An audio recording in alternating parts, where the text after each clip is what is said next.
Hello, this is Michael Horner from fantastictraining.co.uk with a second screencast all about how to put together and then deliver amazingly fantastic presentations. So in this little session, what we're going to be looking at is how we make everything we say completely appropriate and relevant to our audience. And I've got a little agenda here. These are the areas that we're going to be looking at over the next series of screencasts. Today, we're simply going to be concentrating on effective content. And there are four areas that I want to look at. The first one is how we use titles and agendas. I'm assuming in this presentation, you're going to be using some form of visual aid. One of the things I think is fundamental that we understand is that audiences are very selfish. They're not actually interested in you. They're only interested in what you can do for them.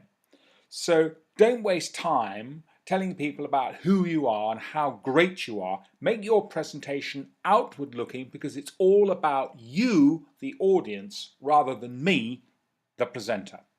That's a fundamental point. So here's a sample title slide.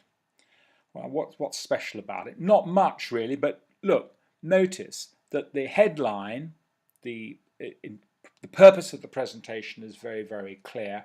And underneath that, we've got a subheading which makes sure that the audience is absolutely clear what the session is all about. And then we've gone to great lengths here to personalize the presentation in terms of the name of the company, maybe the company logo, the names of the people attending, and of course the date of the session. So all of that is contained in the title. And from the title, we move straight on into the agenda. And I believe an agenda is an essential part of every presentation. If you want to make it effective, you must have an agenda. And here's the reason why. Here's a nice, simple agenda. What strikes you about this agenda? Well, the first thing is it shows the audience that you're structured and you're going to be telling people a linear story. Secondly, it signposts to them what's about to happen. Generally, when people turn up for a presentation, they actually don't have a clue what to expect. Now, at least, they have some idea, and that's good communication as well as being courteous. Thirdly, you've made it easy for them to follow the story and actually easy for you to present it. And one of the things they might like about this presentation is this agenda is that it's quite short. A short agenda implies a short and relatively straightforward presentation, and that's good news. The final point about setting an agenda is that if you set the correct agenda, then what you have established is a gentle form of control or leadership over the meeting. I think that, if anything, is the most important benefit of having an agenda. And then we can make sure that the agenda drives the whole presentation. Now, what most people do is they have an agenda and they talk about Trimex in outline, and then they go straight into the benefits to book it and run, and so on and so on. They just plow through their presentation, but not us. We're going to use our agenda to signpost every stage of the presentation.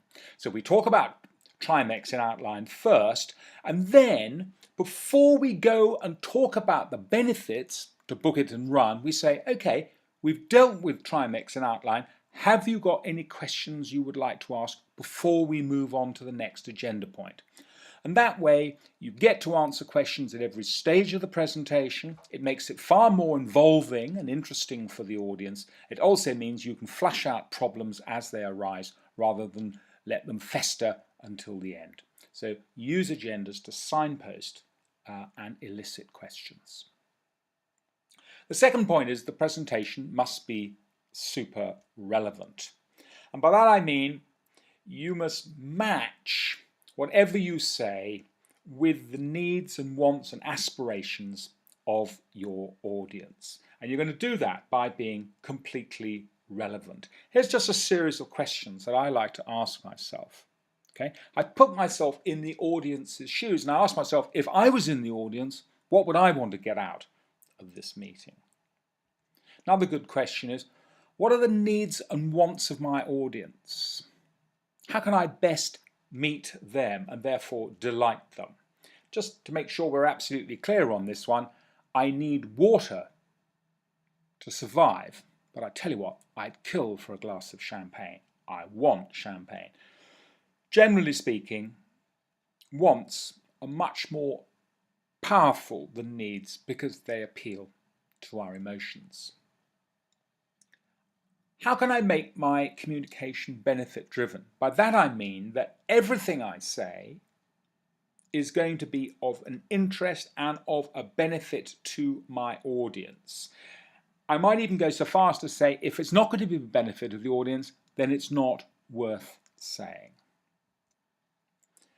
So a very, very simple test is to look at information and ask yourself, is this going to excite and inspire my audience, or is this just a question of stuff that I'm showing at? And they're going to be shrugging their shoulders and going, well, so what?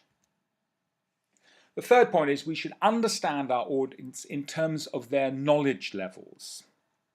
We don't want to make things too simple for them because that's patronizing and irritating, but on the other hand, if we make it too complicated, we will lose their attention. So we must understand the knowledge levels of the people that we're speaking to. And for heaven's sake, don't fall into the trap of telling people what they know already. This is extremely irritating. If you're a specialist in a subject, it's tempting to try to tell the audience all the minutiae, all the complexities of what you do. But again, ask yourself, does the audience really need to know this? The chances are no. The reason they want a specialist is to save them all of that grungy stuff. Don't inflict it on them, please. It's all about doing a little bit of research. And if you've got the opportunity, I think it's a good idea to ring up one or two of the people that you know will be attending the presentation and ask them a straightforward question. What would you like to get out of the session? And they'll tell you. And that'll be a help to make sure that you understand that. The final point is we need to be on top of any questions and objections that arise. In my view, when people ask questions, that's good news because it means they're interested in what we have to say. So I suggest that you solicit questions, you encourage questions right from the start of your presentation. I want you to plan for those FAQs, those tricky questions that are likely to arise. If you can anticipate them and make sure that you've got a good response to them, then that will give you tremendous confidence. So when the questions do arise, I want you to listen intently to the question because it's such an interesting and exciting question. And I want you to pause for a second or two before you answer it because it's such a great question, it deserves some serious thought. Because we're super polite, you're going to thank people. That's a terrific question. Maybe a little bit of flattery. Don't overdo it. That goes down pretty well. That's a great question. Thank you so much for asking it. And I want you to answer the question so it contains a benefit so that people say to you, terrific, thank you for answering that question. Now I absolutely get it. And just because you've answered the question doesn't necessarily mean that everybody in the room is satisfied with your answer. So I think it's a good idea just to take stock for a second or two and say, is everybody happy? And if they are, then you can continue into your presentation. Of course, sometimes people ask questions out of sequence to your presentation. Now there is again a temptation to say, well look, I'll deal with this later on. But that makes you look inflexible and tied to the structure of your presentation. I think it's much better if you answer questions as they arise, even if they are out of sequence. And then when you get to the relevant point in your presentation, you can say to people, well, I think we've covered that one already, haven't we? Chances are they'll go, yeah, and you look super cool. So let's just summarize that. Presentation's all about you, the audience, rather than me. We're going to make it agenda-driven the whole way through, completely relevant and full of benefits. We're going to pitch it so it's appropriate to our audience in terms of their levels of knowledge, and we are going to plan and we're going to manage questions. Indeed, we're going to encourage questions throughout. Terrific. So that's all about making sure that our content works very, very well. In part 3, coming your ways soon, we're going to look at how we manage our expectations, the expectations of our audience, so that we don't just manage them, we delight them. And in the meantime, don't be afraid to check out fantastictraining.co.uk for loads more course information, blogs and podcasts. Thanks for listening and thanks for watching. Bye-bye.